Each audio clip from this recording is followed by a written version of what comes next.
จะกล่าวถึงโพธิญาณจอมบุญตนประเสริฐพระกยูสั้นฟ้าสวรรค์พุ่นพำนานองค์พระนามจอมเจ้าองค์ท้าววิรูปักษ์พระกระส่งท่องยศมหาราชิกาแก้วศรีสุมั่งคละเลิศแลสิทธิเดชลือสาพระนาคโควิรูปักษ์โขเจ้าสุวรรณชาติเกิงงาม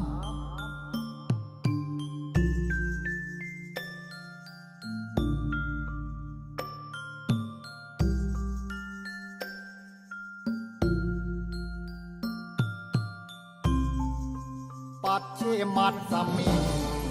เทวาภาเกสันตินาคามหิทธิกาเตปิตมเหอนุรังคันตุอโรคเยนาสุเขนาจาสาธุ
วอนทั่วแดนโปรดแสน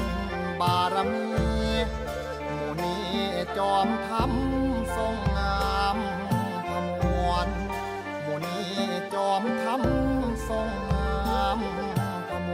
วนหวนหวนเมืองเลืองเลื่อมกายแก้วแวววาวเทวบนบาเท้าสกาวแสงเรืองรองห้อง